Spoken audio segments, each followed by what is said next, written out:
Welcome back again to this channel. Today I'm going to talk about how to naturally induce labor using castor oil. I know you've heard about castor oil and labor induction, but I'm going to tell you categorically what you're supposed to do if you want to use this to avoid problems. You are welcome. In this channel, I teach about the good lifestyle that you need to do to remain healthy, to enjoy your life and maximize it. Please kindly subscribe to this channel and turn on your screen bell to get yourself notified whenever I upload a new video. You are welcome. Induction of labor using castor oil. Castor oil is a popular thing that people usually advise you to take when you are approaching term while carrying pregnancy. It is good. There are so many natural ways to induce labor, and which castor oil is one of them. But you need to do it with caution. You need to apply caution while using it. And that is why I'm here to tell you as a health practitioner. Because we've seen a lot of complication on people who use castor oil when they are not supposed to use it. And they will land themselves in trouble, bigger trouble than cesarean section. That is why you need to open your ear, call your attention of a neighbor who is pregnant, call the attention of a relation, a friend that needs to hear this. Share this video. It helps. It will save life today. But castor oil is good. I'm not here to condemn it. No, I'm here to tell you the right way to use it to be able to deliver safely. What are the things you need to know before thinking of using castor oil? Some people will go as far as taking castor oil when they think their pregnancy is term. I'm tired of this pregnancy. I need this baby to come out. They will go and take castor oil. That is a major risk you're embarking on. I'm here to tell you 5 things to note before you start thinking of using castor oil. Firstly, you make sure that you are at least 30 weeks gestation. 38 weeks. 38 weeks. You don't take castor oil below 38 weeks gestation while you're pregnant.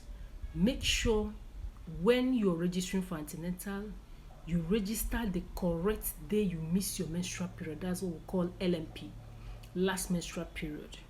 Then they will calculate for you when you are due for delivery. That's expected date of delivery, EDD. When you know these 2 things, it's easier for you. You make sure you have entered, not below. You have gotten to 38 weeks before you think of castor oil. Normally, it's advised that you wait until you approach your expected date of delivery. That's your EDD. You're supposed to wait till then. But in any case you want to try it, you must not try it below 38 weeks of gestation. That's number 1. Secondly, you may make sure that the head of the baby is down. That's cephalic presentation. If you are having a breech baby, when the baby is sitting down, that's using the buttocks to engage, it is a no-no. Please follow the advice of your health practitioner. Do not take castor oil when you have a breech presentation. It is only when it's cephalic. Even when it's transverse, you don't try it, except medically advised. You only take it when there's cephalic presentation. That's when the head is presenting. Thirdly, the weight. How is the weight of your baby? If the weight of your baby is above 3.8 kg, it is not for you. Castor oil is not for you. You have to go and meet your health professionals. They will advise you appropriately. If you do that, you can risk getting major degree tear, which is not good at all because the repair may be very difficult. And you can also, when forcing this thing, can endanger the life of your baby. When the baby is above 3.8 kg, please don't use castor oil. This is timely for you. So when you go for scan, they should check for you the weight of the baby. They should check for you the presentation, that is when whether it's the head is presenting or the buttock that is presenting. That's when you know you are the rightful candidate for castor oil. Good. The next thing you're going to check is cord.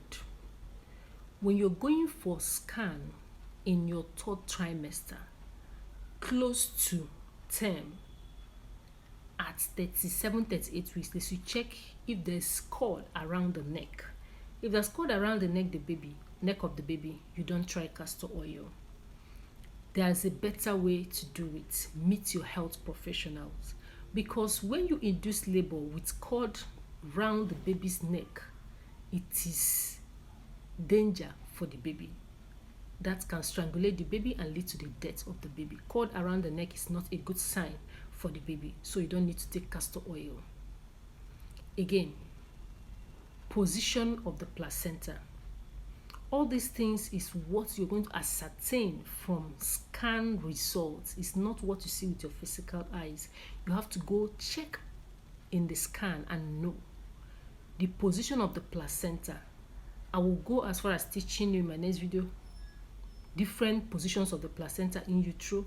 Some are posterior, some are anterior, some are down, covering the major entrance. That's where the baby will come out from.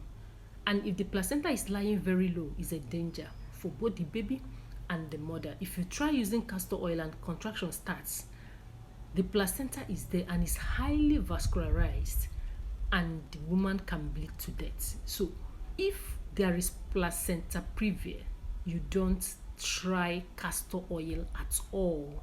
You don't try castor oil at all if you have placenta previa. That is the cautions you need to take before embarking on taking castor oil.